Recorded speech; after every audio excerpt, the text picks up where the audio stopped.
الحمد لله نحمده ونستعينه ونستغفره ونؤمن به ونتوكل عليه ونعوذ بالله من شرور أنفسنا ومن سيئات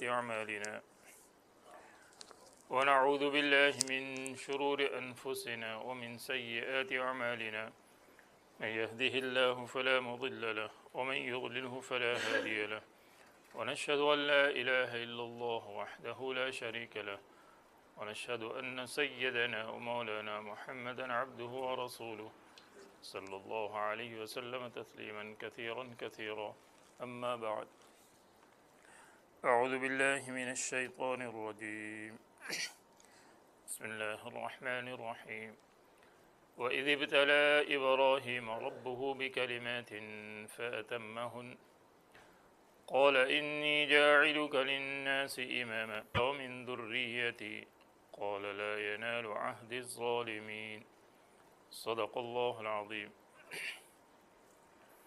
بزرگان محترم، عزیز دوستو،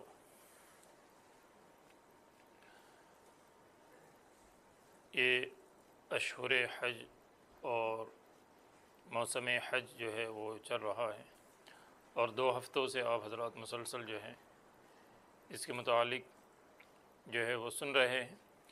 اس وقت میں نے سورہ بقرہ کی آیت نمبر 124 1 to 4 جو ہے تلاوت کی ہے، کیونکہ اس میں حضرت ابراہیم علیہ السلام کی آزمائش اور امتحان کا ذکر ہے، اور پھر آگے چل کر تعمیر کعبہ کا ذکر بھی ہے۔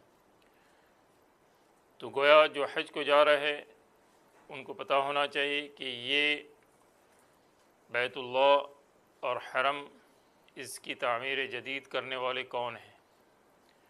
تو قرآن کریم کے حوالے سے اور آیتوں سے جو ہے اس کا پس منظر معلوم ہونا چاہیے۔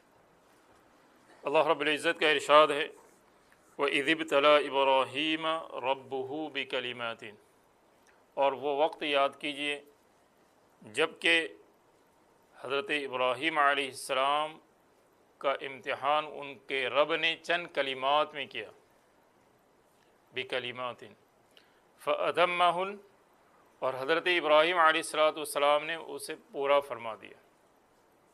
ابتلا آزمائش کو کہتے ہیں، وَإِذِ ابْتَلَىٰ إِبْرَاهِيمَ، اور یہ امتحان اور آزمائش کس مقصد کے لیے تھے؟ کہ اللہ تعالیٰ حضرت ابراہیم علیہ السلام کو ایک مقام اور پوزیشن سے نوازنا چاہتے تھے، مقام خلت سے۔ حضرت ابراہیم کا لقب خلیل اللہ اسی وجہ سے، ان کو ایک بہت بڑا مقام عطا فرمایا گیا۔ تو یہ مقام کس وجہ سے ملا انہیں؟ کہ ان کی پہلے آزمائش اور امتحان ان سے لیا گیا، اور وہ امتحان میں پورے کامیاب ہو گئے۔ مشکوٰۃ شریف میں ایک روایت ہے، اشد البلاء الانبیاء، زیادہ آزمائش اللہ تعالیٰ انبیاء علیہ السلام کی کرتے ہیں۔ اشد البلاء الانبیاء فالامثل فالامثل، پھر جو انبیاء علیہ السلام سے زیادہ قریب ہوتا ہے ان کے دین پر اور ان کے طریقے پر، اس پر زیادہ حالات آتے ہیں، اس کی آزمائش ہوتی ہے۔ ہم تو اللہ تعالیٰ سے عافیت کو مانگے، اس لیے کہ ہم اس درجے پر نہیں ہیں کہ آزمائش کی بھٹی کے اندر جو ہے ہمیں اتارا جائے۔ تو بہرحال جب دین پر آدمی چلتا ہے تو اس پر حالات اور آزمائش آتے ہیں۔ وَلَنَبْلُوَنَّكُمْ بِشَيْءٍ مِّنَ الْخَوْفِ وَالْجُوعِ وَنَقْصٍ مِّنَ الْأَمْوَالِ وَالْأَنفُسِ وَالثَّمَرَاتِ، ہم ضرور ضرور آزمائیں گے۔ کبھی جو ہے کچھ خوف ہوگا، کبھی کچھ جو ہے مال کے اندر کمی ہوگی، کبھی جان کے اندر، کبھی پھلوں کے اندر، اور پھر اس پر جو صبر کرے گا اللہ تعالیٰ کی طرف سے ان کے لیے بشارت ہے، وَبَشِّرِ الصَّابِرِينَ۔ اس لیے ایک حدیث ہے جس میں فرمایا مومن کی مثال کیسی ہے؟ فرمایا کہ جیسے کہ کھیتی ہے، تو کبھی ہوا اس کو اس طرف لے جاتی ہے، کبھی اس طرف لے جاتی ہے، تو حالات تو اس پر آئے گے، کبھی بیماری ہے، کبھی صحت ہے، کبھی خوشحالی ہے، کبھی تنگی ہے، کوئی یہ تو آئے گی، اور اس سے گھبرانے کی ضرورت نہیں۔ اسی لیے ایک روایت میں حضرات صحابہ فرماتے ہیں بایان رسول اللہ صلی اللہ علیہ وسلم علی السمع والطاعہ فی المنشط والمکر فی العسر والیسر، ہم نے آپ صلی اللہ علیہ وسلم سے بیعت کی، یعنی پکا عہد اور پرومس کیا کہ ہم آپ کی بات کو ہر حال کے اندر جو ہے اس پر عمل کریں گے، چاہے خوشی ہو، چاہے غمی ہو، چاہے تنگی ہو، چاہے اور کوئی حالت آ جائے، ہم اس حال کے اندر سے، اس لیے یہ گھبرانے کی چیز نہیں ہے۔ بہرحال اللہ تعالیٰ نے حضرت ابراہیم علیہ الصلاۃ والسلام کا جو امتحان لیا وہ چند کلمات تھے۔ وہ چند کلمات کیا تھے؟ اس کی تفسیر میں مفسرین نے مختلف اقوال نقل کیے ہیں۔ ایک قول تو مشہور یہ ہے کہ جو سنن فطرت ہے، سنن خصال ہے، جس کا تعلق پاکی سے ہے، صفائی سے ہے، جیسے ناخن کا کاٹنا ہے، مونچھوں کا کاٹنا ہے، منہ زیر ناف کا جو ہے اس کو لینا ہے، اور اس کے علاوہ جو ہے کلی کرنا، ناک میں پانی ڈالنا، یہ جو صفائی سے متعلق ہے، اور اس کو احادیث کے اندر جو ہے وہ ذکر کیا جناب نبی کریم صلی اللہ علیہ وسلم نے، تو یہ حضرت ابراہیم علیہ الصلاۃ والسلام نے اس کو پورا کیا، اور یہی حکم جو ہے ہمیں بھی دیا گیا۔ تو بکلمات کی ایک تفسیر یہ ذکر کی گئی، اور حضرت عبداللہ ابن عباس فرماتے ہیں کہ بکلمات، کہ چند کلمات کے اندر آزمائش کی گئی، وہ 30 چیزیں ہیں، اور حضرت ابراہیم علیہ السلام اس میں کامل اور مکمل ہوئے، اور ہمیں اللہ تعالیٰ نے اپنے حبیب کے ذریعے سے قرآن کریم کے اندر یہ 30 چیزوں کا ذکر کیا۔ گویا مومن کے لیے چاہیے کہ وہ اس پر عمل کرے تو وہ بھی کامیاب اور کامران ہو جائے۔ اور وہ کون سی چیزیں ہیں 30؟ فرمایا ایک تو سورہ توبہ کے اندر ہے، سورہ توبہ کی آیت میں، پھر اس کے بعد سورہ مومنون کی جو ہے ابتدائی آیت ہے، اور سورہ احزاب کے اندر جو ہے ایک آیت ہے جس کے اندر اس کا ذکر کیا۔ میں اس آیت کو جو ہے اس کا میں ترجمہ کر دیتا ہوں، جو ہے اس وقت اس کو میں پڑھ لیتا ہوں آپ کے سامنے۔ التائبون، سورہ توبہ کی آیت ہے، التائبون العابدون الحامدون، التائبون العابدون الحامدون السائحون الراکعون الساجدون الآمرون بالمعروف والناہون عن المنکر والحافظون لحدود اللہ وبشر المؤمنین۔ اس میں 10 چیزوں کا ذکر کیا گیا ہے، اور سورہ مومنون جو 18 پارے کی ابتدائی آیت ہے اس میں فرمایا قد افلح المؤمنون، اس میں پھر جو ہے ذکر کیا گیا ہے اولئک هم الوارثون الذین یرثون الفردوس هم فیہا خالدون۔ اس میں 10 چیزوں کا ذکر ہے تقریباً۔ اس میں پہلی چیز ذکر کی گئی ہے قد افلح المؤمنون الذین هم فی صلاتهم خاشعون، کہ کامیاب ہو گئے مومنین جو اپنے نمازوں کو خشوع سے پڑھتے ہیں۔ ایک تو پڑھنا اور دوسرے خشوع سے پڑھنا۔ اللہ تعالیٰ اس کی جو ہے ہمیں توفیق عطا فرما دیں۔ اس لیے بعض علماء کے نزدیک نماز کی صحت کے لیے تو خشوع شرط نہیں ہے۔ مسائل ظاہرہ کو آپ نے کر لیا، نماز آپ کی ہوگی، مفتی اور علماء تو کہیں گے نماز ہوگی، لیکن قبول ہونے کے لیے خشوع کا ہونا شرط ہے۔ تو قد افلح المؤمنون خاشعون والذین هم عن اللغو معرضون، اور جو لغو لایانی چیزوں سے احتراز کرتے ہیں۔ لغو اس کام کو کہتے ہیں جس میں نہ دین کا فائدہ نہ دنیا کا فائدہ، اننیسیسری کام، اننیسیسری ٹاک اس کو کرنا۔ من حسن اسلام المرء ترک ما لا یعنی، امام ابو داؤد فرماتے ہیں کہ 4000 حدیثوں میں سے میں نے 4 حدیث کو سلیکٹ کیا جس کے اندر پورا دین کا خلاصہ ہے، اس میں سے ایک حدیث یہ ہے من حسن اسلام المرء ترک ما لا یعنی، اسلام کی حسن اور اس کی شائننگ میں سے کیا ہے؟ لایانی چیزوں کو چھوڑ دینا۔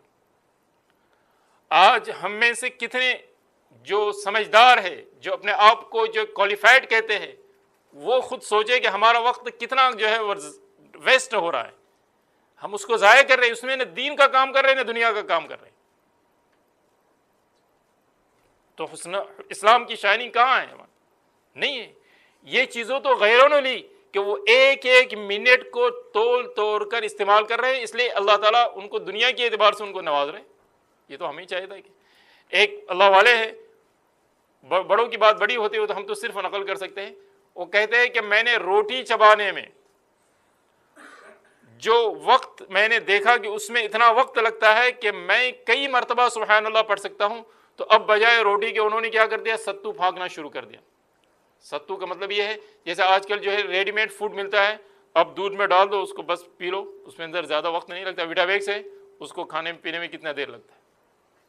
تو یہ اس طریقے سے وقت کی حفاظت فرماتے تھے، اور اس کا پتہ تو ہمیں پتہ چلے گا اس کے مرنے کے بعد کہ ہم نے کتنا وقت جو ہے وہ ضائع کر دیا اور کتنا ہم نے آخرت کے لیے استعمال کر دیا۔ تو من حسن اسلام المرء ترک ما لا یعنی۔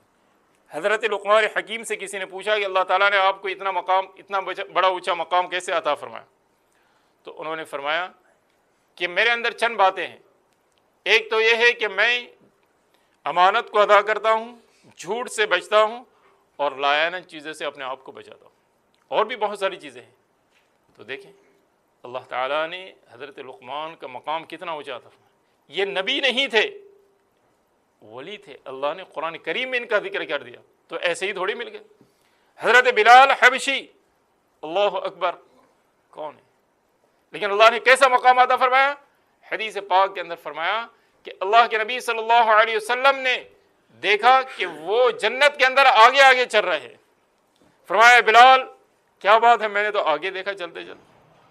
فرمایا جب میرا وضو ٹوٹ جاتا ہے تو میں وضو کر لیتا ہوں اور چند رکعت جو ہے میں پڑھ لیتا ہوں۔ وضو تو مومن کا ہتھیار ہے۔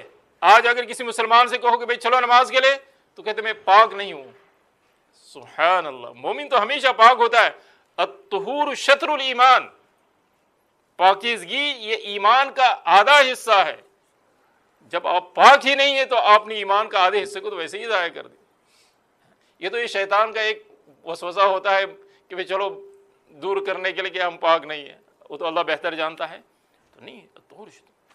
تو بہرحال میرے دوستو، والذین هم عن اللغو معرضون، آج یہ جو ہے اس کے اندر جو وقت ہمارا ضائع ہو رہا ہے، اور ایسی چیزیں باہر ہمارے سامنے رکھی گئی ہے، میڈیا کی چیزیں جس کے اندر آدمی گھنٹوں لگا دیتا ہے، اور قرآن اور حدیث کی بات کے لیے آدمی جو ہے فوراً اکتا جاتا ہے، ٹائر ہو جاتا ہے، آئی ایم بورنگ، اور وہاں نو بورنگ، بڑے مزے سے اس کے اندر لگے ہوئے۔ کیا بات ہے؟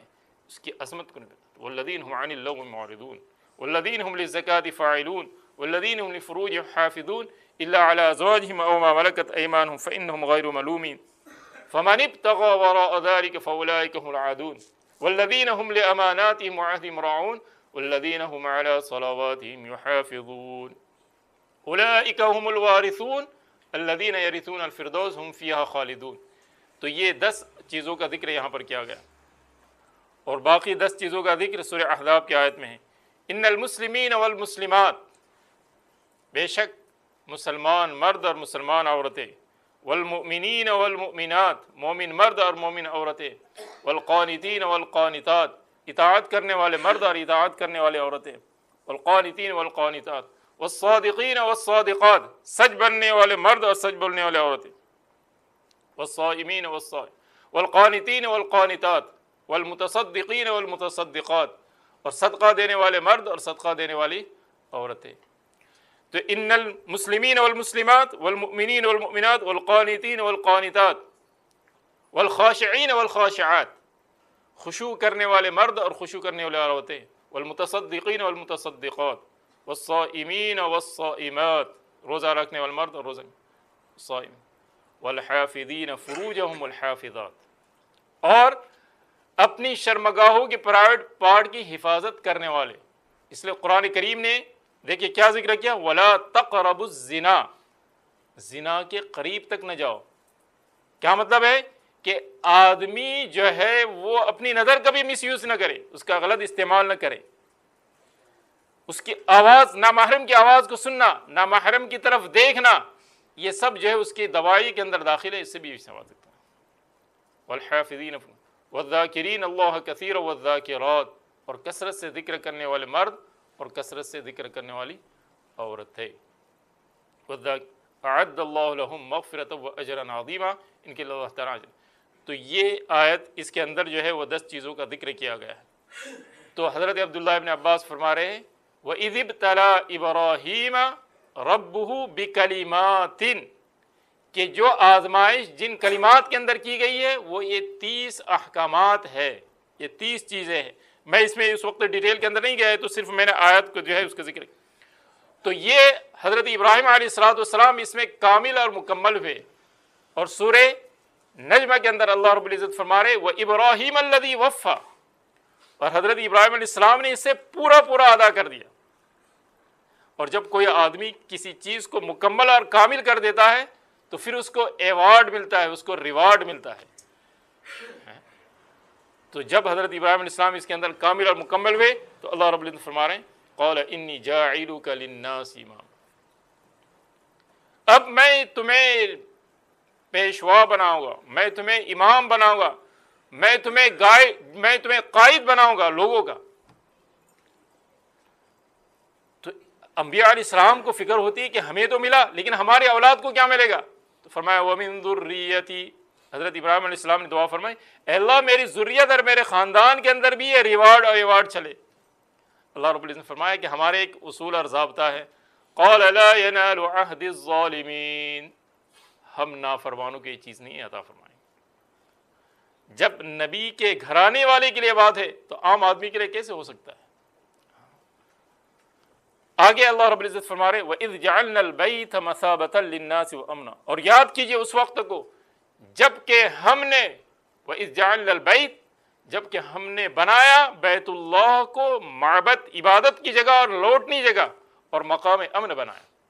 اور سورہ حج میں فرمایا وَإِذْ بَوَّأْنَا لِإِبْرَاهِيمَ مَكَانَ الْبَيْتِ، اور ہم نے حضرت ابراہیم علیہ السلام کو بیت اللہ کی جگہ ظاہر فرما دی. چونکہ حضرت نوح علیہ السلام کے بعد طوفان کے اندر یہ بیت اللہ کی تعمیر جو ہے وہ مسمار ہو گئی تھی، بنیاد باقی تھی لیکن وہ کہاں تھی. تو اللہ تعالیٰ نے حضرت ابراہیم علیہ السلام کو جگہ بتائی کہ اب اس کو تعمیر کرنا ہے. وَإِذْ جَعَلْنَا الْبَيْتَ مَثَابَةً لِلنَّاسِ، مثاب یہ ثواب سے، میں نے اس سے پہلے بھی بتایا تھا، اس کو عربی میں کہتے ہیں فقہ اللغہ، لغت کی ڈیپ میننگ.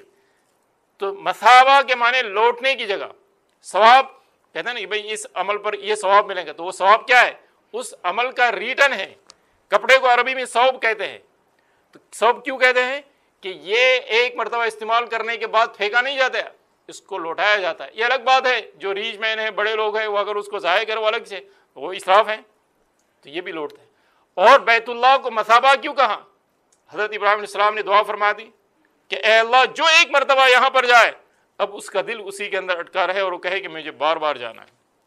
تہوی الیہم، تو مثابہ، اللہ تعالیٰ نے اس بیت اللہ کو مثابہ بنایا ہے. ایک مرتبہ جب بندہ جاتا ہے تو دوسری مرتبہ اس کا شوق اور بڑھتا ہے، دوسری مرتبہ جاتا ہے تو تیسری مرتبہ اس کا شوق اور بڑھتا ہے. دنیا کی کوئی بھی جگہ ہو، بہترین سے بہترین جگہ ہو، اور دنیا کی بہترین جگہ جہاں ٹورسٹ لوگ جاتے ہو، ایک مرتبہ، دو مرتبہ، تین مرتبہ، چار مرتبہ جا کے کہے گا دوست I know like this another time this time، وہ نہیں جائے گا. لیکن بیت اللہ پر آپ جتنی مرتبہ جائے آپ کے اندر جو، اور علماء فرماتے ہیں کہ حج کے اور عمرہ کی قبولیت کی علامت یہ ہے کہ اس کا دل دوسری مرتبہ جانے کو چاہے، اور خدا نخواستہ وہ کہے کہ یہ تو بڑی پریشانی ہے، یہاں تو بڑی تنگی ہے، دھکا کھانا پڑتا ہے، تو سمجھ لو something is wrong. ہاں، تو وَإِذْ جَعَلْنَا الْبَيْتَ مَثَابَةً لِلنَّاسِ وَأَمْنًا، اور اس کو مقام امن بنایا. یہاں جو بھی آئے گا اس کو امن ہے. یہاں تک کہ اگر کوئی آدمی یہاں آ کر پناہ بھی لے تو جب تک باہر نہیں نکلتا اس کو جو ہے نہیں کرتے. البتہ فَإِن قَاتَلُوكُمْ فَاقْتُلُوهُمْ، اگر کوئی حرم کے اندر ہی وہ اس طریقے سے زیادتی کرے تو پھر کیا جائے. جیسے چند سال پہلے ایک واقعہ پیش آیا تھا، آپ سب جانتے ہیں، تو اس وقت تو اس کا حکم دیا گیا اور یہ شرعاً جائز ہے، ورنہ امن ہے. یہاں تک کہ پرندوں کا شکار بھی نہیں کر سکتے، جانوروں کا شکار بھی مقام حدود حرم کے اندر نہیں کیا جائے گا. حدود حرم صرف بیت اللہ نہیں ہے، مسجد حرام نہیں ہے، بلکہ یہ کئی میلوں تک جو ہے حدود حرم پھیلا ہوا ہے. اسی وجہ سے جو لوگ حج کو جاتے ہیں تو جہاں سے حدود حرم شروع ہوتی ہے تو وہاں سائن ہوتا ہے ھذا حد الحرم، یہ حدود حرم. اب حاجی کو اور عمرہ کرنے والوں کو بہت ادب اور احترام کے ساتھ رہنا ہے کہ یہاں تو وہ جگہ ہے سرزمین جہاں آدمی مکھی کو نہیں مار سکتا ہے، پرندوں کو نہیں مار سکتا ہے، جانوروں کو نہیں مار سکتا. تو کبوتر اور پیجن کو تو آپ نے دیکھا کہ پیروں کے ساتھ لگے رہتے، ان کو بھی پتا ہے کہ یہاں تو ہمیں امن ہے، اور ہر آدمی جو ہے اس کو دانے کھلا رہا ہے، پلا رہا ہے. تو یہ ہے وہی جعلنا البیت مثابۃ للناس. اور آگے فرمایا واتخذوا من مقام ابراہیم مصلی، اور ابراہیم علیہ السلام کی جو پیروں کے نشانات ہے مقام ابراہیم، جس پر کھڑے رہ کر آپ نے بیت اللہ کی تعمیر کی تھی، فرمایا اس کو نماز پڑھنے کی جگہ بناؤ. یعنی کبھی کبھی وہاں اس جگہ پر جو ہے آدمی جا کر نماز پڑھے. اس کا مطلب یہ ہوگا کہ اگر طواف کے بعد اگر زیادہ بھیڑ نہیں ہے تو بہتر یہ ہے کہ مقام ابراہیم کے پاس نماز پڑھے.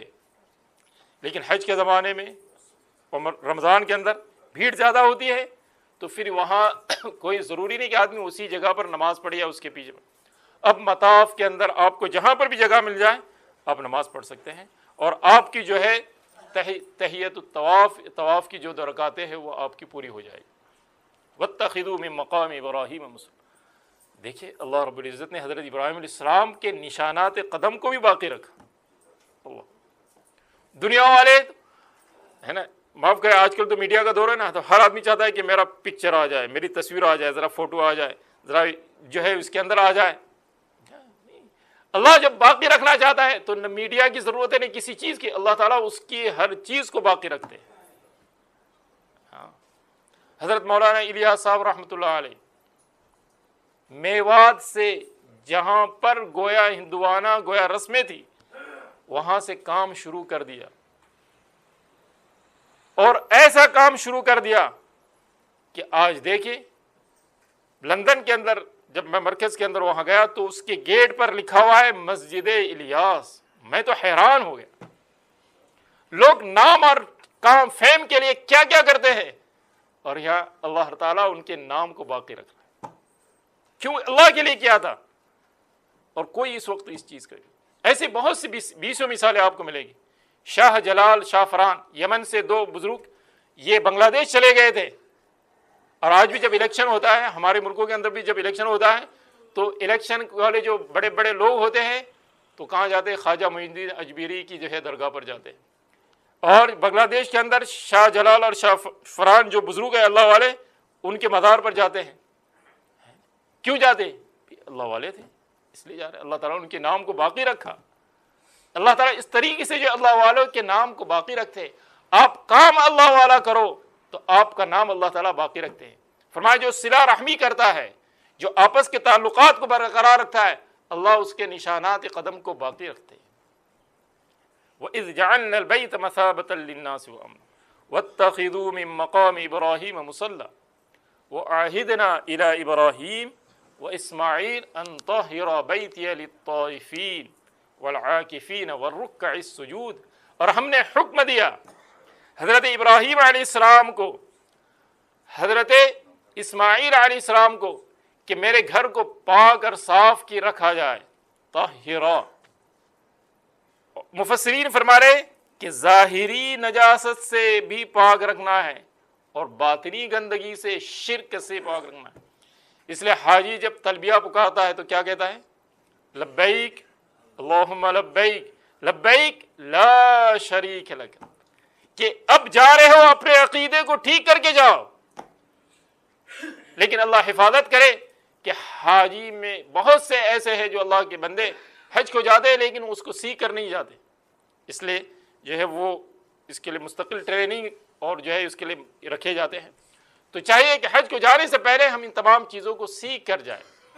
ان طہر بیتی للطائفین والعاکفین، طواف کرنے والوں کے لیے اور رکوع کرنے والے، والعاکفین اور مسجد کے اندر ٹھہرنے والوں کے لیے، والرکع السجود اور رکوع اور سجدہ کرنے والوں کے لیے۔ تو اس وقت تو حکومت کی طرف سے پورا مستقل انتظام ہوتا ہے، لیکن یہ حکم اللہ تعالیٰ نے حضرت ابراہیم اور اسماعیل علیہ السلام کو کہا۔ تو بہرحال بانیے کعبہ اور معمار کعبہ حضرت ابراہیم علیہ السلام جن کا ذکر یہاں پر کیا ہے، لیکن یہ کب ہوا؟ جب کہ اللہ تعالیٰ نے ان کو آزمائش اور ان کو امتحان لیا اور اس کے اندر وہ کامیاب اور سکسیس ہو گئے۔